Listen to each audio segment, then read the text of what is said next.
Hola, mi nombre es Elizabeth Salas.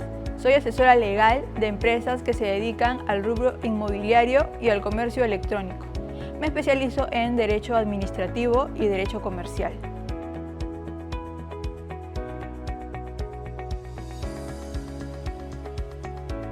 Porque el derecho constitucional es transversal a todas las ramas del derecho y definitivamente es un aporte a mi desempeño profesional en la asesoría privada.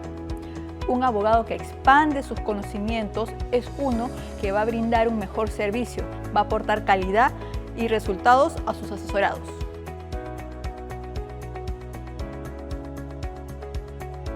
La enseñanza de los profesores, no solo excelentes profesionales, sino que yo percibí mucho compromiso y dedicación en la enseñanza.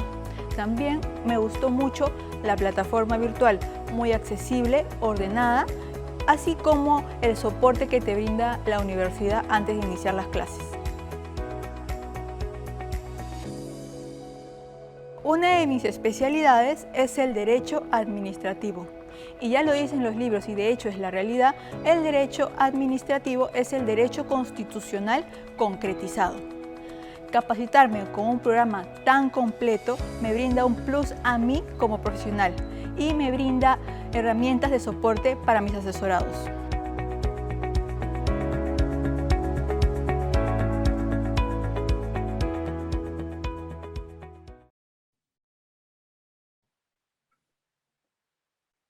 Muy buenas tardes, les saluda Ada Núñez, asesora de capacitación de la Escuela de Posgrado. Sean bienvenidos al webinar La Constitucionalización del Consejo de Estado. Este evento se desarrolla en el marco del próximo inicio de nuestro programa de especialización en Derecho Constitucional. Saludamos también a todas las personas conectadas en vivo vía Zoom, por la cuenta de Facebook de la Escuela de Posgrado, y un saludo especial a todos los que se conectaron desde la página de Facebook de la Cámara de Comercio de Huancayo. Sabemos que su aprendizaje es importante, por ello los invitamos a unirse a nuestro grupo de WhatsApp, donde podrán acceder a artículos, tips del docente y descuentos exclusivos relacionados al programa. Les recuerdo que podrán acceder a la constancia de participación de este webinar respondiendo una breve encuesta al finalizar. La dinámica que vamos a seguir en esta tarde será contar con la participación de Gustavo Adriansen Olaya y Cristian Guzmán Napurí, y posteriormente daremos pase a la ronda de preguntas, las cuales podrán realizarlas en el chat. A continuación daremos inicio a nuestro webinar, la constitucionalización del Consejo de Estado, para lo cual damos la bienvenida a nuestros destacados panelistas. Gustavo Adriansen Olaya, docente de la Escuela de Posgrado de la Universidad Continental. Fue viceministro y ministro de Justicia y Derechos Humanos, así como presidente del Consejo de Defensa Jurídica del Estado. Experto en Administración y Gestión Pública, especialista en Derechos Humanos, con estudios en Suiza, Francia, Costa Rica e Italia. También a Cristian Guzmán Napurí, coordinador del programa de especialización en Derecho Constitucional y de la maestría en Derecho Administrativo Económico de la Universidad Continental, socio de Guzmán Napurí y Segura Abogados, vocal del Tribunal del Servicio Civil y del Tribunal de la Superintendencia Nacional de Salud. Fue asesor del MINJUS, MEF, OMPE, ANR y director de la OEFA. Damos pase a Gustavo Adriansen Olaya para que efectúe su exposición. Adelante, Gustavo. Muchísimas gracias, Ada, por tu intermedio. Mi saludo al profesor Cristian Guzmán Napurí y a cada uno de los asistentes al evento.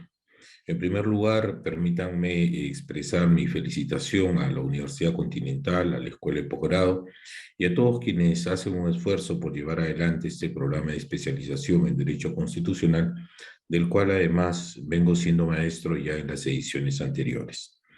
Esta es una oportunidad para que los asistentes podamos reflexionar juntos sobre el denominado Consejo de Estado y sobre la importancia o no de constitucionalizarlo.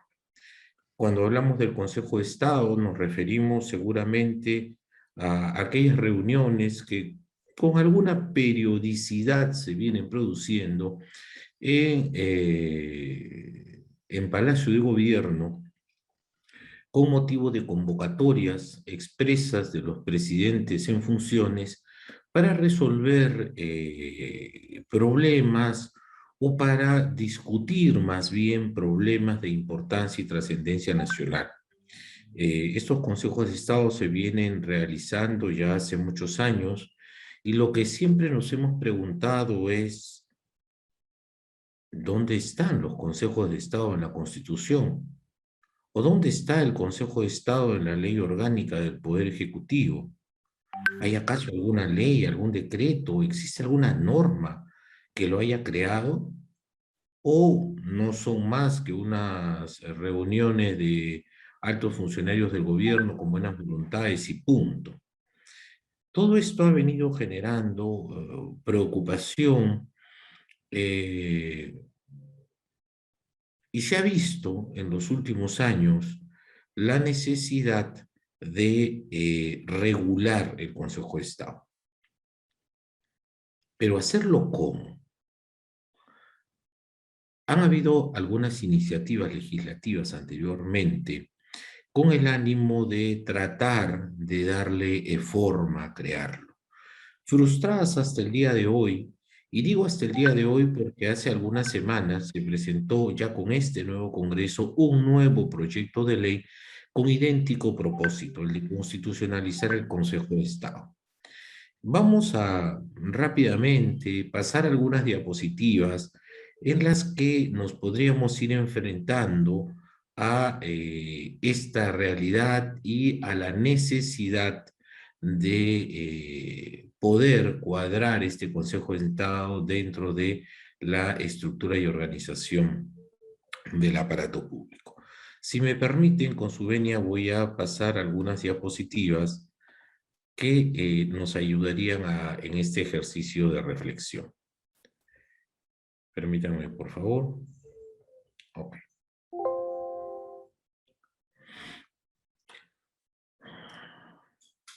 Existe desde siempre un viejo conflicto entre el poder legislativo y el poder ejecutivo. Lo vemos casi cotidianamente. El poder ejecutivo se enfrenta al poder ejecutivo a través de diferentes mecanismos llamados de pesos y contrapesos, ejerciendo por un lado presión uno sobre el otro y viceversa. Voy a acudir al Congreso a pedir el voto de confianza. No te voy a dar la confianza. No importa, si no me das, si me niegas 2 veces la confianza, te disuelvo. Entonces voy a censurarte ministro por ministro. Bueno, si tú haces eso, entonces yo voy a plantear cuestión de confianza sobre mis ministros.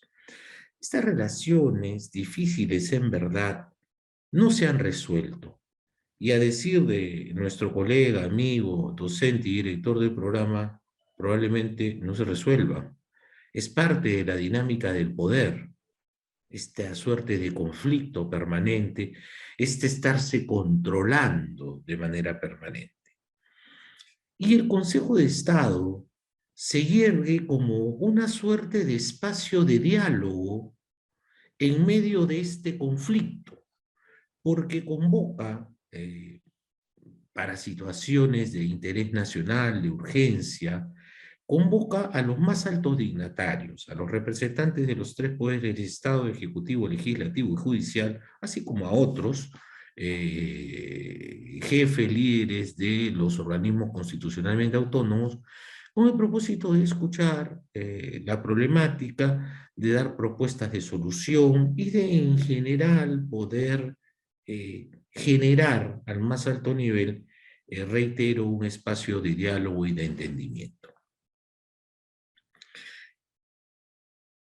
Asociado al conflicto tenemos la permanente exigencia de nuestro sistema de respetar la separación de poderes, respetar las funciones de cada uno de ellos y de naturalmente actuar controlándose. El Consejo de Estado tiene más bien raíces en lo que todos conocemos como el sistema presidencialista. El peruano es un sistema presidencialista, dicen algunos académicos, atenuado. Es decir, no es un sistema presidencialista puro, sino un sistema atenuado. Sus características tienen que ver con la presencia mixta de elementos típicos del parlamentarismo. Un consejo de ministros y las figuras de la interpelación, censura, otorgamiento o denegación de la confianza. No se corrige el problema del equilibrio de poderes. Lo decía el profesor Cristian Guzmán. Tenemos un sistema presidencial donde la responsabilidad política del presidente no existe y se traslada a los ministros que refrendan sus actos. De allí que se diga que el presidente es irresponsable políticamente. Ahora bien, tenemos un presidente que es jefe de Estado y que es jefe de gobierno. Entonces, esta doble identidad que tiene el presidente dimensiona su condición dentro del aparato público y, naturalmente, en las relaciones con otros poderes del Estado. Los antecedentes del Consejo de Estado, por ejemplo, en España, Consejo de Estado español, tiene un marco normativo que encuentra sus orígenes en 1808 y se trasladan hasta la vigente Constitución de 1978. El Consejo de Estado, dicen en España, es el supremo órgano consultivo del gobierno y una ley orgánica regulará sus condiciones. Muy bien, la ley orgánica es la ley número 3 del año 80 y habla de una conformación de este Consejo de Estado. No voy a entrar a los detalles, solamente lo quería referir. En Francia, por ejemplo, se tiene el mayor referente de los consejos de Estado europeo, destacándose además Italia, Bélgica, Holanda, Luxemburgo, y un modelo en América Latina muy similar a ese, un consejo muy similar a ese es el modelo colombiano. En Francia es un órgano constitucional adscrito al primer ministro o al jefe de gobierno. Tiene como funciones dos, básicamente, funciones consultivas y funciones jurisdiccionales, ¿correcto? Se habla de la composición allí. Bueno, en Colombia, el modelo que hemos tomado se crea en 1817 con Bolívar, siguiendo el modelo francés, como dije hace un instante, y está recogido actualmente en la Constitución colombiana de 1991 en el artículo 237. 31 magistrados, etc. Vayamos un poco y de manera muy ágil a ver qué pasó en Perú. En 1821, San Martín lo crea con el propósito de que dé dictámenes en casos de difícil deliberación. La Constitución de 1834 regula sus competencias como controles de actos del Poder Ejecutivo. Hacia 1920 ya se le reconocían 7 miembros. Ya en el presente siglo, se convocó en gobiernos de Toledo para analizar el caso de la toma de la comisaría de Andiahuaylas. En el 2014 y 2015, durante el gobierno de Humala, se convocó en 2 oportunidades. De hecho, el que habla participó en uno de esos consejos de Estado en mi calidad de ministro de Justicia. En el año 2016 se realizó también un consejo de Estado y es en el año 2020 otro. Ahí tienen los consejeros que han intervenido en estos consejos.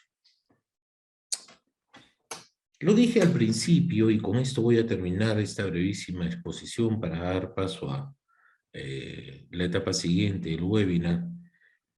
Han habido varios esfuerzos por constitucionalizar el Consejo de Estado.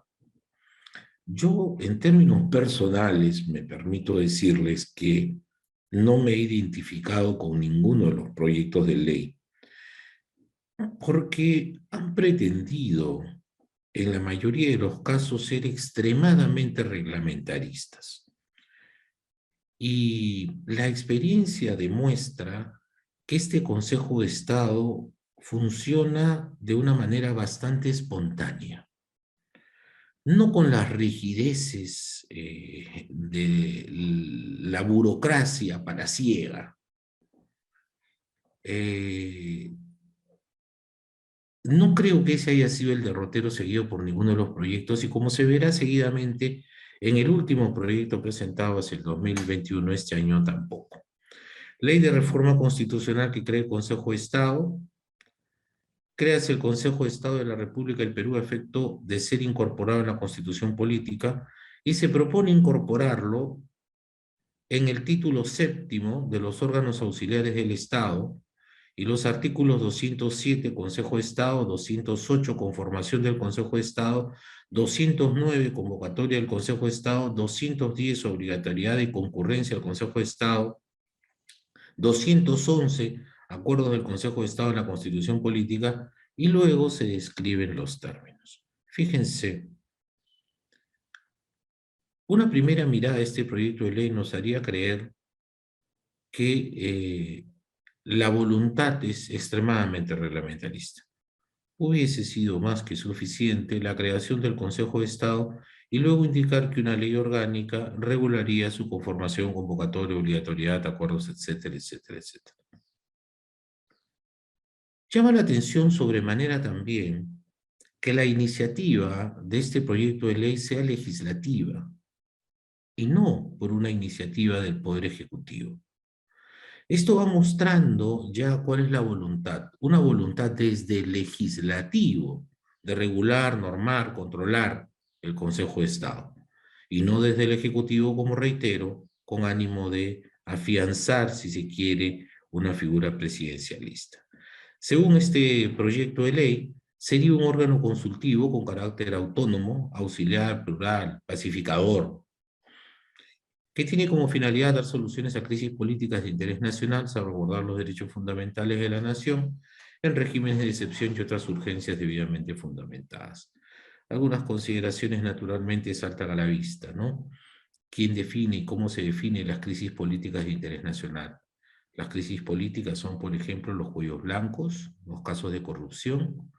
Las crisis políticas son, vamos a volver a recontar los votos o no los contamos. Las crisis políticas son las que determine la agenda mediática. ¿Quién las determina?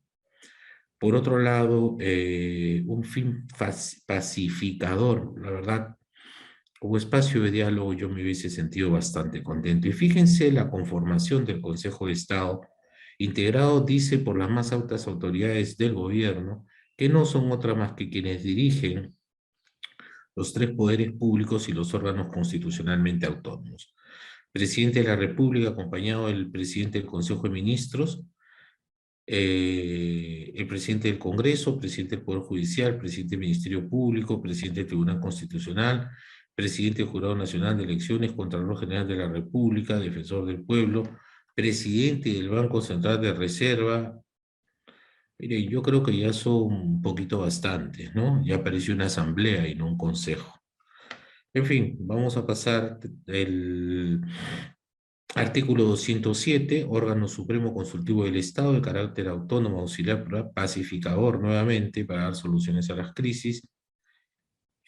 Bueno, lo dicho anteriormente, perdón, se ha repetido el 209, convocatoria al Consejo de Estado. La convocatoria la puede hacer el presidente, dice, con refrendo del Consejo de Ministros, o también cuando la convocatoria sea hecha por el presidente del Congreso de la República por una resolución legislativa. Puede ser convocado por 2 miembros previa resolución de sus respectivos organismos. Hasta el momento, las convocatorias al Consejo de Estado solamente las hace el presidente de la República. Y aquí se estaría abriendo la posibilidad para que lo haga el presidente del Congreso de la República, o incluso también la haga 2 de sus miembros. Imagínense ustedes, tendríamos ya consejos de ministros, consejos de Estado en abundancia. No existe límite al número de convocatorias, responden a necesidades políticas del Estado. Asimismo, las sesiones se desarrollan en Palacio de Gobierno, en su defecto en el Congreso de la República. Es obligatoria la concurrencia bajo responsabilidad política y administrativa. Una responsabilidad política, la verdad, muy venida a menos en los últimos años, que tradicionalmente no significaba otra cosa más que la renuncia al cargo. Pero bueno, eh, los acuerdos, dicen, tienen carácter vinculante y deben ser publicados salvo asuntos de carácter secreto.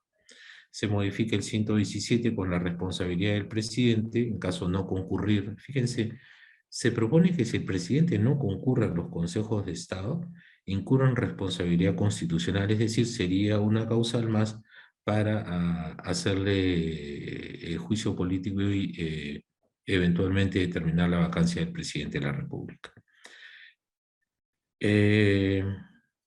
No digo más, quisiera referirme a la crítica a este proyecto, pero la he venido haciendo. Crisis de políticas de interés nacional puede ser un cajón desastre y ahí podría entrar prácticamente todo. En fin, Cris, nada, lo dejo donde está. Muchísimas gracias a Cristian, yo me pongo a sus órdenes. Disculpen, me he tomado unos minutos más de lo previsto, pero encantado de escucharlos ahora. Adelante. Genial, muchas gracias, Gustavo. Ante todo, muy buenas tardes. Efectivamente, el tema que está tratando el profesor Gustavo de Adrancén es de particular importancia. ¿Qué es el Consejo de Estado? ¿Cuál es su finalidad? Ha estado funcionando, efectivamente, como Gustavo lo señala, de una manera informal, por lo menos en el contexto de la Constitución del 93, en que no está regulado el Consejo de Estado. Sin embargo, ha existido en algún momento en nuestra vida republicana, ¿verdad, Gustavo? Lo hemos visto en las primeras constituciones, ¿verdad? En las primeras constituciones, Cristian, sí, en la constitución inicial de la República, y luego también ya hacia el siglo pasado en la constitución de 1920, reconoció puntual y textualmente. Ya se pierde más bien en el constitucionalismo más moderno, en la constitución del 79 y la actual del 93, ya se deja de tener en consideración. Ya, ¿y ya qué crees que se haya debido digamos, el haber prescindido del Consejo de Estado a través de desde la Constitución del año 33, ¿verdad? A partir de la Constitución del 33 ya no teníamos Consejo de Estado. ¿Por qué? Sí. Bueno, con la Constitución de 1920 no sirvió de mucho, ¿verdad? Pero porque el gobierno de Leguía, pero ¿por qué a partir de la Constitución del 33 se abandonó esta aparentemente buena práctica? Yo creo que la buena práctica cayó en desuso como consecuencia del marcado presidencialismo de los años anteriores.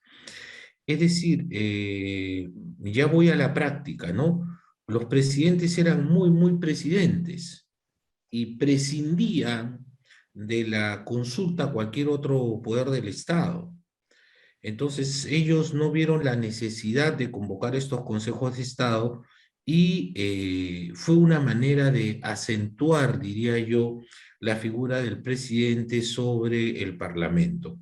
Ya más adelante, más bien, se va atenuando la figura presidencial y se va encontrando necesidades de diálogo, ¿no? Pero estos ya no encontraban respaldo constitucional, sino más bien fue el refugio de la necesidad de la hora en la que les tocó reunirse, ¿no? Pudieron no convocar al Consejo de Estado, Toledo, Humala, García, pudieron haberlo hecho. Sin embargo, me pareció importante que se tenga ese gesto. Creo que convocatorias, además de una naturaleza bastante espontánea, ¿no?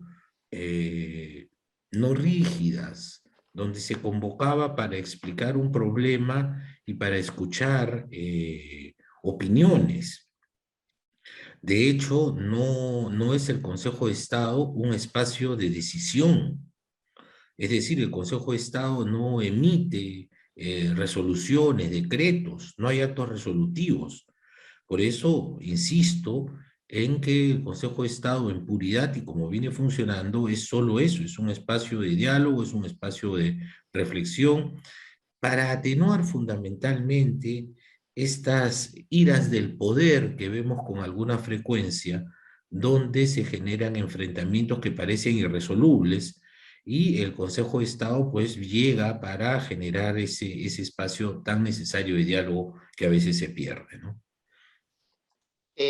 Ya, Gustavo, en ese orden de ideas, yo podría afirmar, lo que pasa es que nuestro presidencialismo es muy particular, ¿no? Si bien es cierto, tenemos un presidencialismo que tiene incrustaciones del régimen parlamentario, lo cual lo Cierto. convertiría en un presidencialismo híbrido, sin llegar a Atenuado. amenguado, digamos, ¿no? Claro, hay especialistas a nivel comparado, extranjeros que han analizado el régimen peruano, un tanto bisoños, ¿ya? Y se equivocan porque dicen de que nuestro régimen es semipresidencial. Dice que se parece al régimen francés. Nada que ver, pues, ¿no? Porque la gran diferencia entre el presidencialismo menguado o el presidencialismo híbrido que tenemos y el semipresidencialismo tipo francés, tipo austríaco, tipo ruso incluso, o hasta portugués, la gran diferencia es que el semipresidencialismo se caracteriza por un ejecutivo dual, ¿no? O sea, jefe de Estado y jefe de gobierno en personas diferentes. El jefe de Estado es el presidente, digamos, mientras que el jefe de gobierno es el primer ministro. En cambio, en el Perú no. En el Perú claramente, producto de lo establecido en el artículo 118 de la Constitución, este catálogo muy grande de facultades del presidente de la República, queda claro que nuestro régimen presidencial sigue siéndolo, ¿no? Sigue siendo además un fuerte régimen presidencial, ¿no? Como tú bien dices, el presidente sigue siendo muy presidente, ¿no? Y más bien el paso de la Constitución del 33 a la Constitución del 79, a la Constitución del 93, no ha hecho otra cosa que más bien fortalecer la figura del presidente de cara al resto de poderes del Estado. Aquí pregunto yo, ¿esta figura del Consejo de Estado podría servir para equilibrar el poder del presidente? En el caso peruano, ¿podría servir para mejorar el equilibrio de poderes? La respuesta no. Si tú nos contestas que no, ¿por qué? Y si es sí, ¿cómo podría ocurrir esto, no? O sea, ¿cuál sería la ruta, la vía?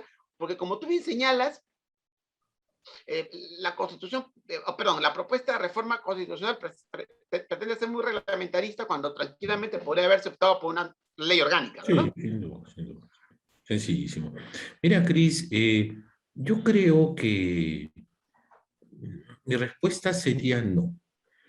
El Consejo de Estado lo veo como una bisagra entre los poderes. Y esta bisagra tiene como función aproximar a esos poderes allí cuando las circunstancias, las necesidades del Estado lo exija, y apartarlos cuando no sea necesario, pero manteniéndolos unidos. ¿Ok? ¿Qué poderes? Los que dije que andan siempre en conflicto, el Ejecutivo y el Legislativo. Mira, influenciados hoy por la presión mediática, muchas veces los integrantes de los poderes del Estado se dejan llevar por los afanes del poder y no están dispuestos a conciliar, a dialogar. Y este Consejo de Estado es ese espacio de diálogo donde se encuentran los líderes de los poderes con un único propósito: discutir sobre situaciones de necesidad del Estado y escucharse, porque reitero, no es un órgano resolutivo el Consejo de Estado. Los consejeros sugieren, opinan, recomiendan. Los consejeros no deciden. Decide el titular del poder del Estado a quien le competa. ¿Se pueden llegar a tomar acuerdos? Sí, seguro que sí. Pero no sé, se me ocurre, por ejemplo, Cristian, un caso no deseado, por ejemplo, ¿no? De una declaratoria de guerra. La declaratoria de guerra en un Estado democrático y constitucional de derecho como es hoy no interesa solo al Ejecutivo, sería impensable, ¿verdad? O no es una decisión exclusiva del Congreso.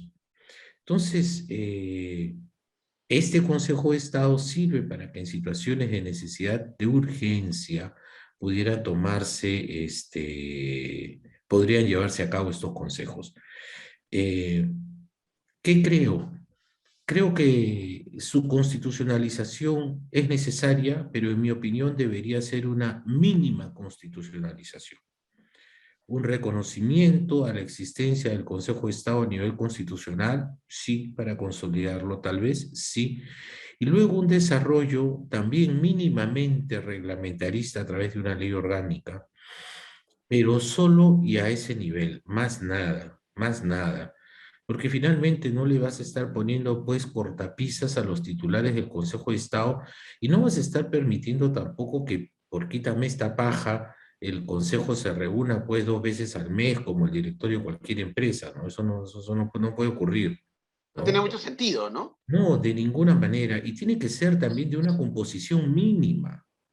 Yo diría a los 3 titulares de los poderes del Estado como miembros natos y que se pueda convocar a los presidentes o a los titulares de los organismos constitucionalmente autónomos según su intervención o participación lo amerite por el tema a tratarse. Pero más que eso, no en absoluto. ¿Qué haría el presidente del Banco Central de Reserva ahí sentado en un Consejo de Estado donde no se ven temas en materia de política monetaria, por ejemplo? ¿O qué haría ahí el jefe del Jurado Nacional de Elecciones si no tiene nada que ver con esto? ¿No? Y algo que a mí sí me parece importante, y bueno, uno siempre jala agua para su molino, es que ese Consejo de Estado, por lo menos en mi caso, hacía que el ministro de Justicia actúe como un secretario del Consejo, ¿no? Y es el ministro de Justicia, como a mí me tocó en su momento, quien convoca a los integrantes del Consejo de Estado para que participen de él, ¿no? Pero cosas mínimas, yo creo que a este nivel no podemos estar pues con unos reglamentos a nuestro típico estilo burocrático administrativo, ¿no? Claro, porque ahí es un punto importante que es, digamos, tú dices, bueno, acá hay dos temas. Uno que es un organismo consultivo. Entonces, la cuestión es, toma acuerdos, pero estos acuerdos serían vinculantes, o sea, serían vinculantes para los titulares de estos organismos, porque finalmente, porque claro, si se toman acuerdos, porque además dice que cumple un rol pacificador, ¿no? Eso es lo que Entonces, propone. sí, yo no tengo muy claro qué significa este rol Yo pacificador, pero mismo bueno, yo mismo no lo tengo tampoco. no entiendo, pero ya, pero supongamos que se refiere a la solución de conflictos, ¿verdad? Bueno.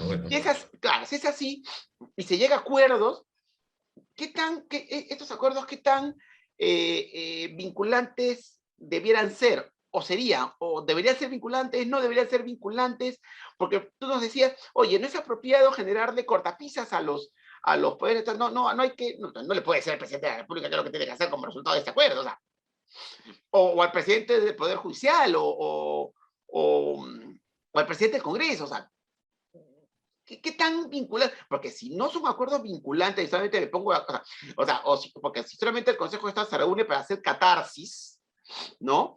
No parece ser muy pacificador, ¿no? O sea, ¿cómo hacemos ahí? Yo creo que buscar el punto medio, Cris, sería como la solución más adecuada, ¿no? No podemos hacer que sea una reunión de amigos tampoco, donde vayan a tertuliar sobre cómo resolvemos la cuadratura del círculo, ¿no? Si no Claro, tendría claro. ningún sentido. Pero tampoco podemos llegar a las rigideces administrativo-burocráticas de decirle al presidente de la República tienes que hacer esto, y lo tienes que hacer de esta manera y lo tienes que hacer en este plazo, bajo responsabilidad funcional y política, porque voy a modificar el 117 para agregar tu responsabilidad ahí y generar un espacio más para la vacancia. Así es. Y más Entonces, inestabilidad. claro, sí, indudablemente ya nos estamos excediendo del propósito fundamental. Ahora, el consejo como tal es eso, ¿no? Reitero mi frase inicial, generar un espacio de diálogo y luego tomar acuerdos, sí. Los acuerdos que se toman a nivel del consejo son acuerdos que comprometen políticamente a el titular del poder del Estado que los asuma, ¿no? Es decir, yo no puedo llegar al consejo pues y alegremente decir, sí, yo me comprometo a esto y al otro y después no hago nada, ¿no? Ahora, Pero, perdón la interrupción, ¿qué pasa en esos casos? ¿Se incurre en responsabilidad? ¿Qué pasa si llega un acuerdo en el Consejo de Estado, todo el mundo dice, oye, tienes que hacer esto, porque mira, pues el interés general, ¿no es cierto? Hay un conjunto de elementos involucrados. ¿Qué pasa si no cumplo con el acuerdo? ¿Incurro responsabilidad? ¿Me van a sancionar por eso? Ya, ¿El presidente me van a vacar? ¿Qué pasaría? por ejemplo, fíjate los problemas que se organizan. El presidente del Congreso puede ser presidente del Congreso, pero probablemente no pueda trasladar la decisión de todo el poder del Estado, porque hay bancadas que podrían decidir no acompañarlo, ¿no? No, claro, porque no quiero, no me parece que hayas llegado a ese acuerdo. Claro, tú te habrás comprometido, el Congreso no se compromete en tu nombre y se acabó la historia. O imagínate un caso extremo, que el presidente tome un acuerdo en el Consejo, lo lleve al Consejo de Ministros y que no se lo aprueben, ¿no? Claro, Imagínate. claro. Entonces, no es por eso te digo, ¿no? Esto puede ser que el presidente de la República tenga la mejor voluntad para solucionar el problema y que su solución sea la mejor. Puede ser que el presidente del Congreso tenga la mejor voluntad, pero puede ser que los componentes al interior de sus poderes del Estado no lo respalden, ¿no? Imagínate que tratándose de un compromiso del Poder Judicial, el presidente o la presidenta del Poder Judicial adopte un compromiso en el seno del Consejo del Estado, lo lleve a la sala plena y los vocales supremos no lo acepten. Se acabó.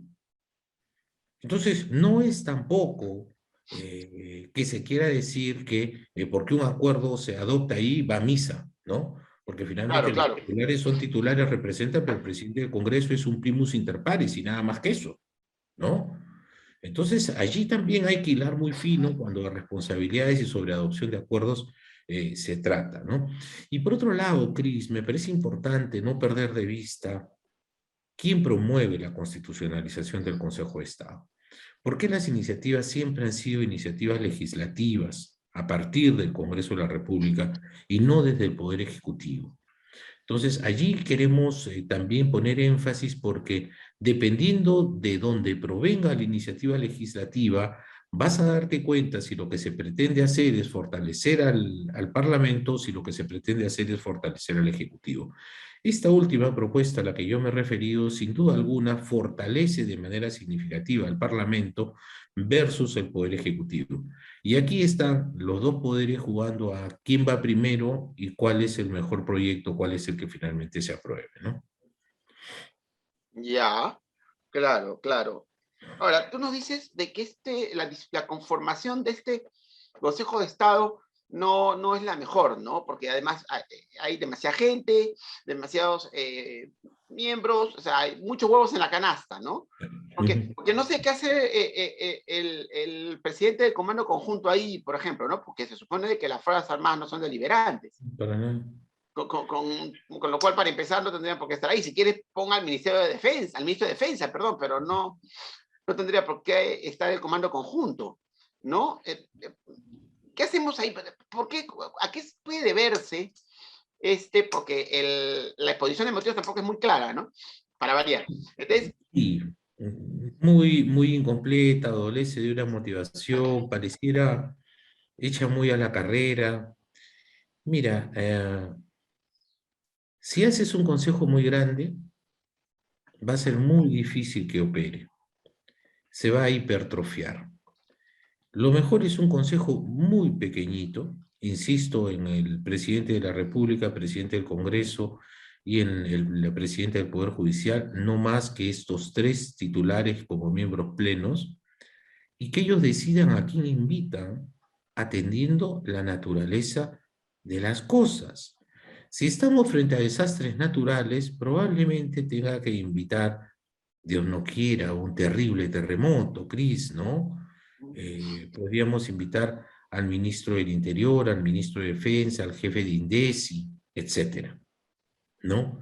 Si se trata de una situación, pues no sé, de un conflicto, una escalada terrorista, un conflicto armado externo, naturalmente convocaré al ministro de Defensa, al presidente del Consejo de Ministros, a los comandantes de las Fuerzas Armadas, para que expliquen la situación, ¿no? Si se trata de un tema de política internacional, seguramente llamaría al ministro de Relaciones Exteriores, ¿no?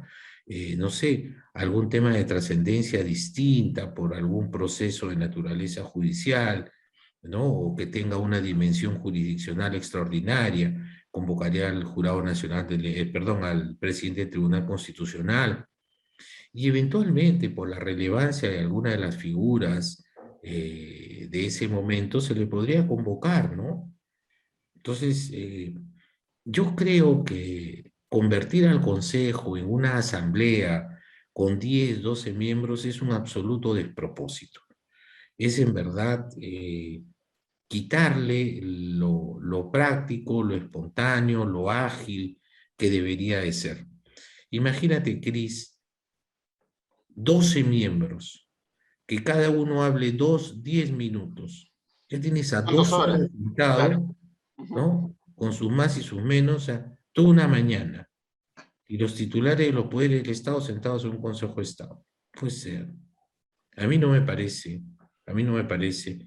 Y reitero, elevarlo a nivel constitucional no me parece malo, pero ya los detalles que tienen que ser siempre mínimos a través de una ley orgánica, ¿no? Muy sencillito. Pero ¿dónde lo adscribimos el Consejo de Estado? ¿Sería un organismo constitucionalmente autónomo?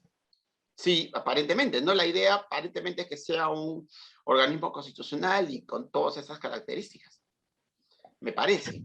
En efecto, yo creo que ese sería el camino. Yo creo que ese sería el camino, sí. Creo que no debemos perder la esencia que ha venido teniendo el Consejo de Estado, ¿no? Órgano consultivo, espacio de diálogo y probablemente hasta generador de unos mínimos, ¿no? Frente a situaciones muy extraordinarias. No puedes convocar al Consejo de Estado, pues, porque el delincuente terrorista y cabecilla de la organización criminal ha fallecido y saber qué cosa se va a hacer con su cuerpo, ¿no? O sea, ya hay cosas donde cada poder del Estado debe actuar en la dimensión de las funciones existentes. Esto es para casos extraordinarios. Un desastre natural que Dios no quiera vaya a generar una grave crisis, ¿no?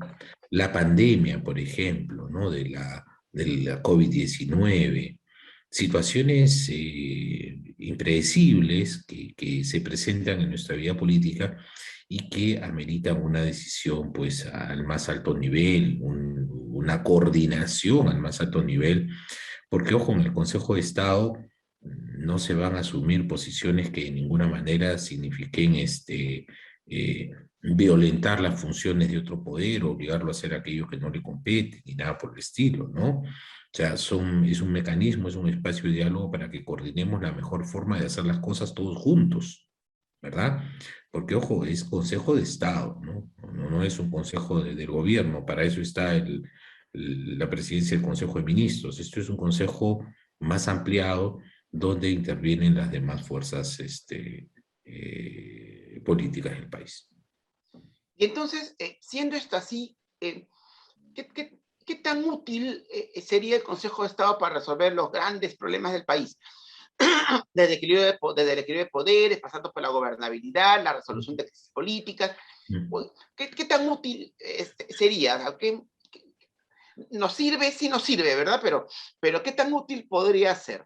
¿Qué casos tenemos que nos haya servido? Por ejemplo, comentabas que durante el gobierno Humala fue convocado el Consejo de Estado. ¿Fue útil? ¿Resolvió el problema que ameritó su convocatoria? Además, tú has sido ahí testigo de excepción. Entonces, ¿cómo, ¿es necesario? Sí. Muy bien. ¿Y cómo lo regulamos de la manera más adecuada para que sirva para ayudar a, no la panacea tampoco sea, pero para que sirva a solucionar los grandes problemas del país? Claro, yo creo que la pregunta tuya es una pregunta muy provocativa cuando utilizas la palabra ¿qué tan útil ha sido? Eh, O perdón, en realidad, y también qué tan útil será en un futuro, ¿no? claro, y yo creo que esto va en la línea de eh, qué tan ejecutivo resulta, ¿no?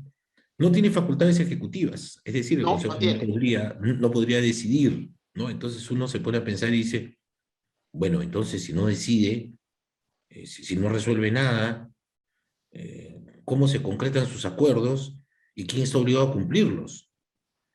En realidad, visto así, en términos de, no quiero vulgarizar la conversación, pero de utilitarismo puro y duro, no es útil, pues, no es útil. Pero yo creo que tiene una dimensión distinta a la dimensión ejecutiva. Yo creo que el Consejo de Estado sirve para que producido el diálogo, recibidas las opiniones, analizada la situación, cada uno de los poderes del Estado sepa qué le toca hacer frente a la crisis presentada. Es decir, ok, desde el Ejecutivo vamos a hacer esto, esto y esto. Ok, desde el Legislativo vamos a hacer esto, esto y esto. Desde el Poder Judicial haremos esto, esto y esto. Es decir, es un poco frente a la crisis identificar los roles y las acciones concretas que cada uno debe tomar. Pero el Consejo no le va a decir a ningún poder del Estado específico, tú vas a hacer Actúa esto, así, ¿no? esto y otro, esto y el otro. Se identificarán, ¿no?, dentro del rol que tiene cada uno de los poderes del Estado, qué es lo que le toca hacer frente a la crisis.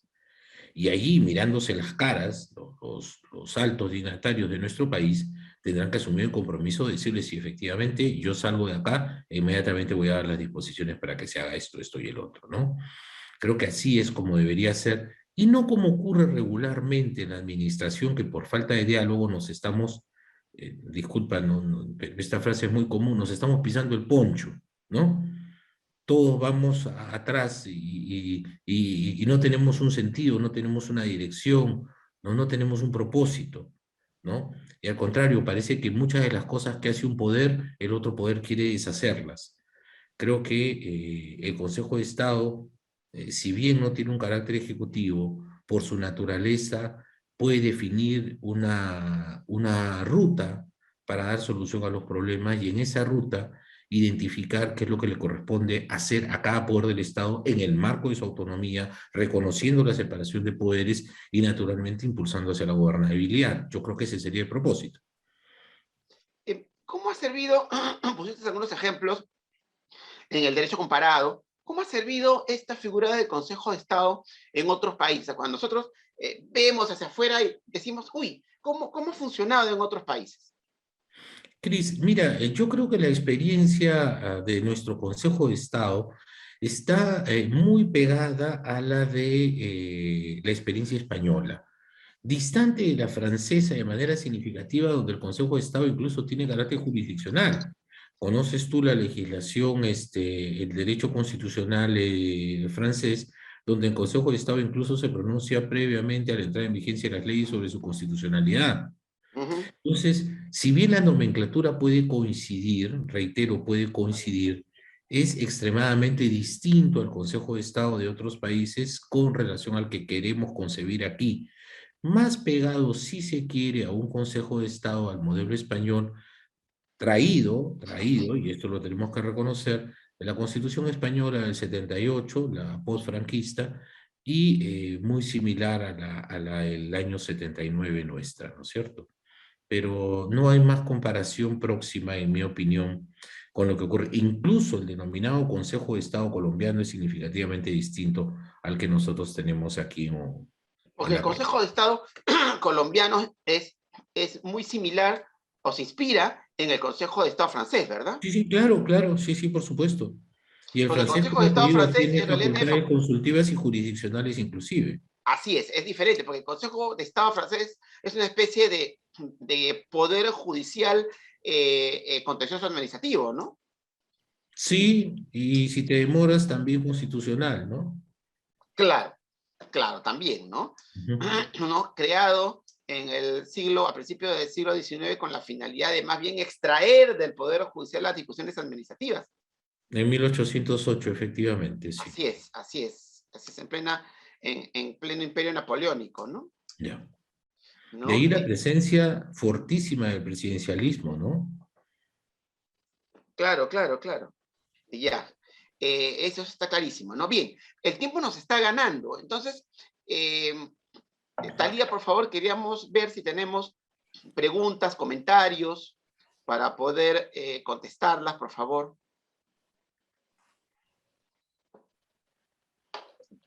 Muchas gracias por sus importantes reflexiones.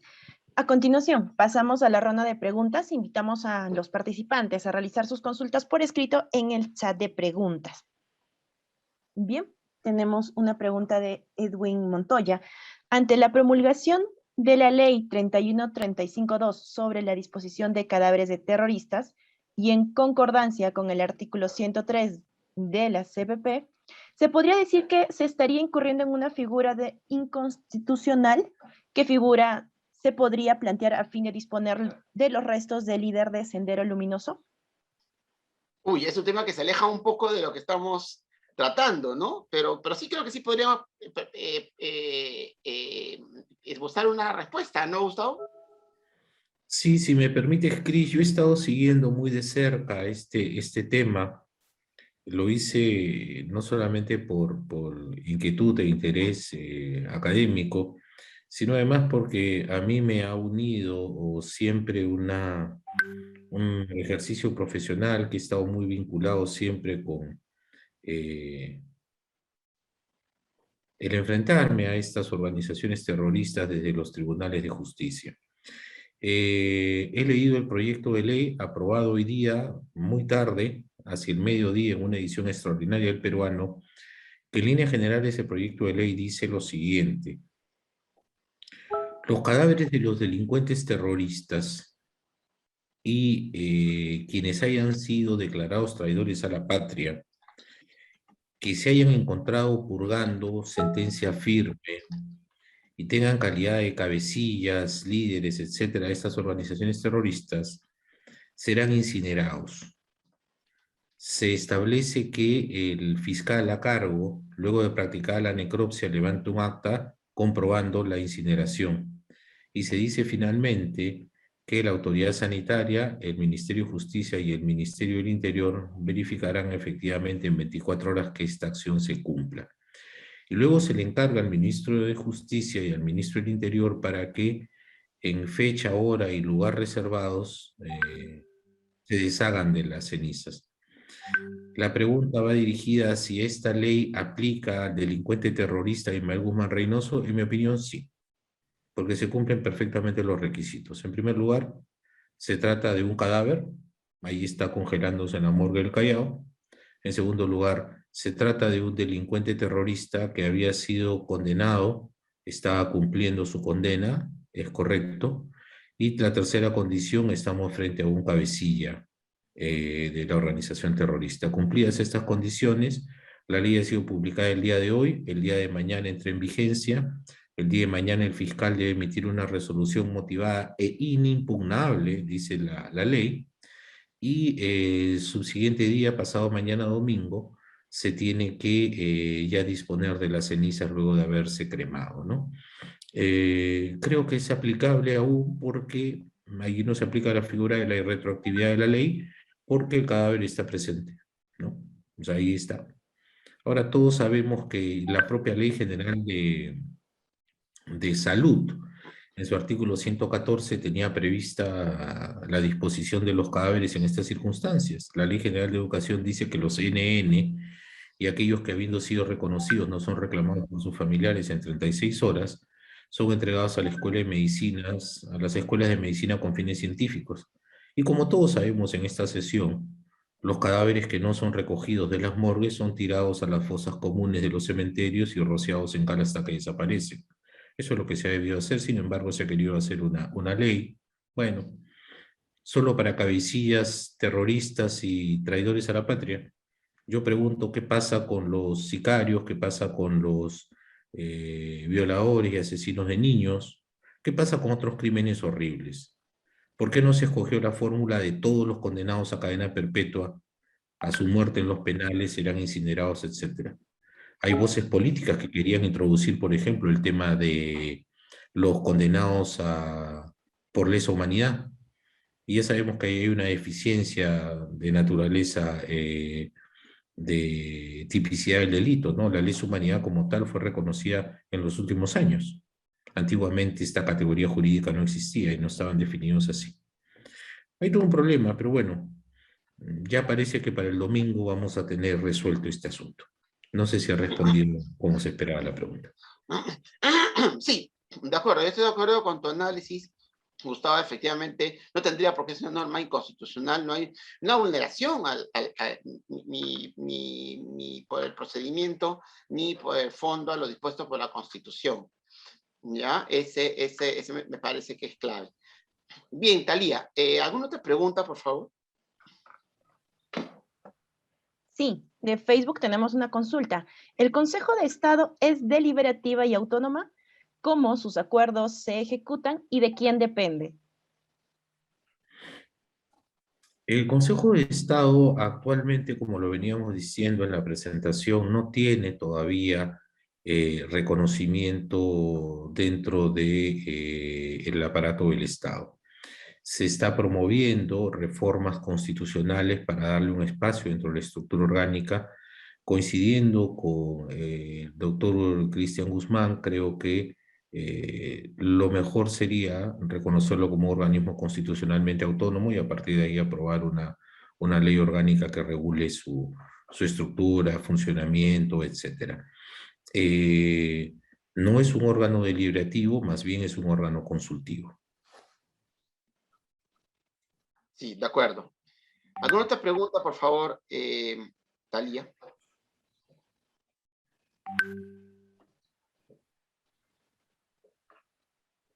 Bien, entonces, estimados participantes, muchas gracias por sus interesantes preguntas.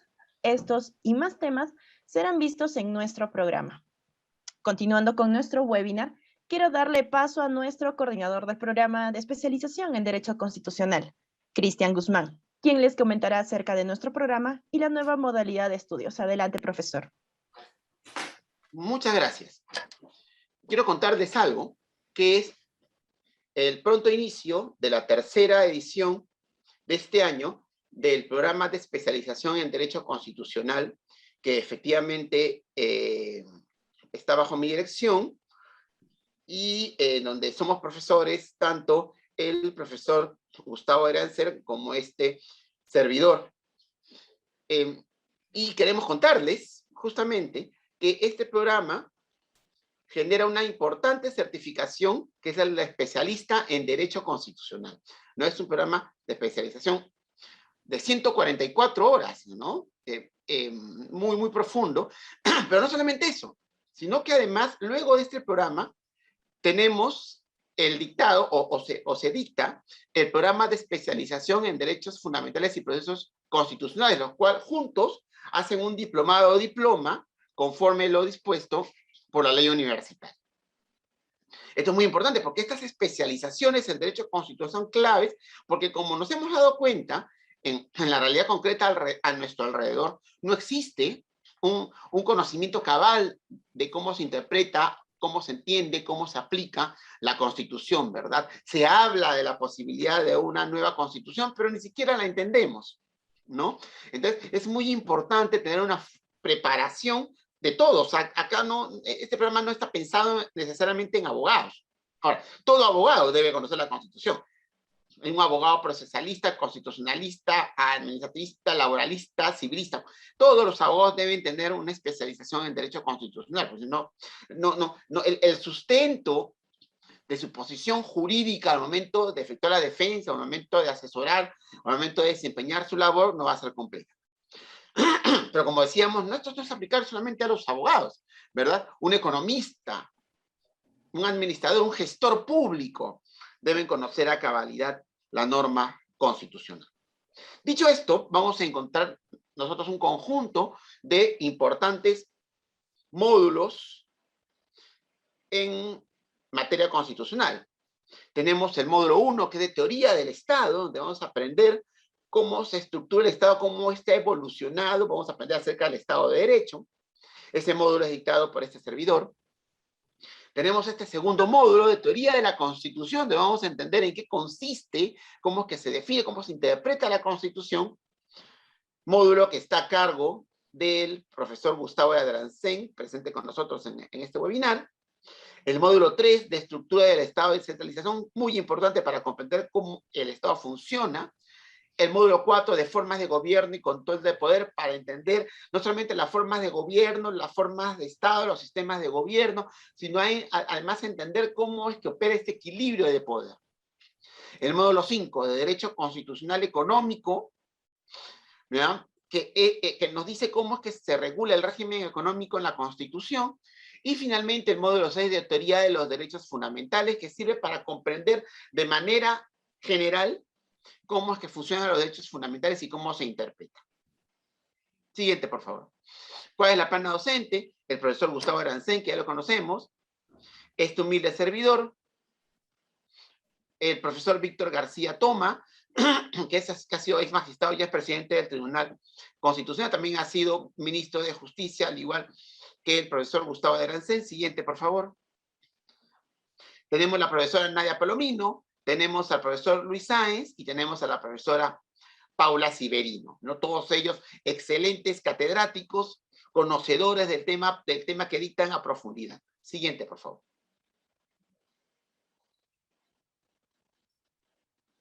La experiencia de la universidad, muy importante, el conocimiento que imparte la universidad, las aptitudes que genera la universidad. Siguiente, por favor.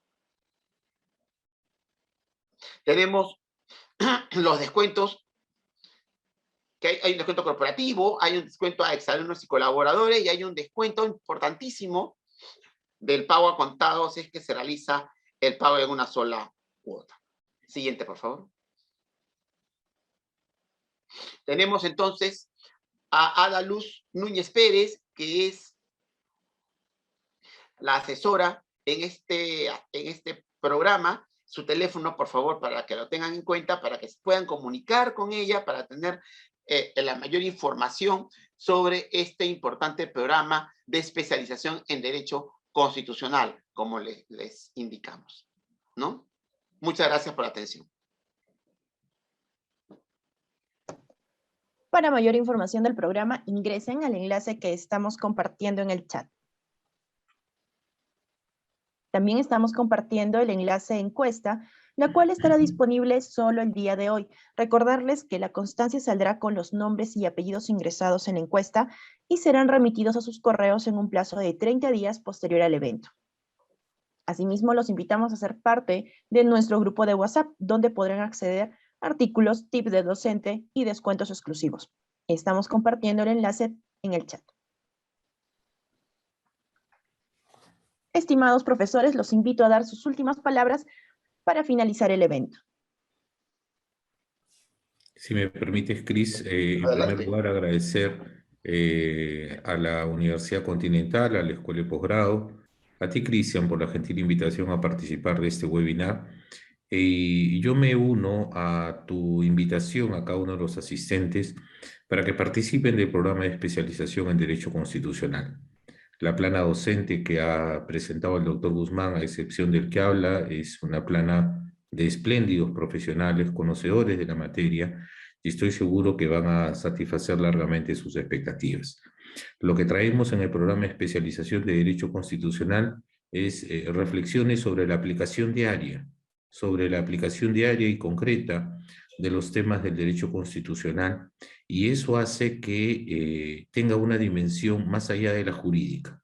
Por eso tenemos en ediciones anteriores participantes de distintas profesiones, y por eso la reiterada invitación del maestro Cristian Guzmán a que se unan ustedes a esta experiencia de la que yo estoy seguro van a salir muy satisfechos.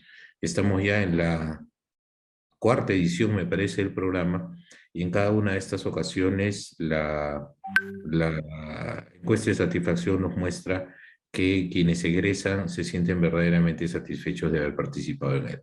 Muchísimas gracias, los esperamos en el programa, y Cristian, a ti y a la escuela nuevamente muy agradecido por la invitación.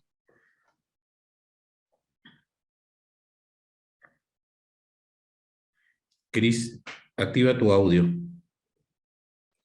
Perdón. Ahora sí. Decía, muchas gracias a la universidad por la invitación. Muchas gracias, como siempre, al apoyo administrativo que tenemos de la universidad para estos eventos.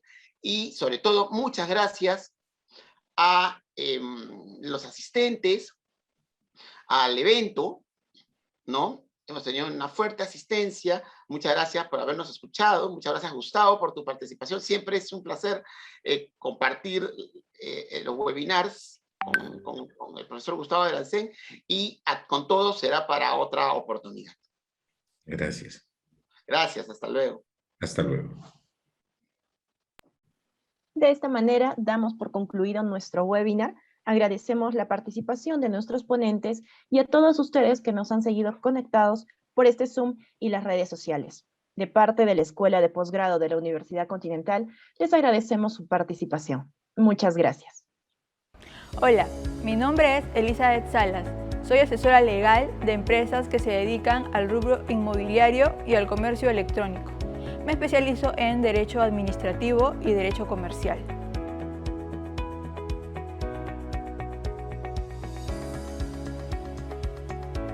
Porque el derecho constitucional es transversal a todas las ramas del derecho y definitivamente es un aporte a mi desempeño profesional en la asesoría privada. Un abogado que expande sus conocimientos es uno que va a brindar un mejor servicio, va a aportar calidad y resultados a sus asesorados.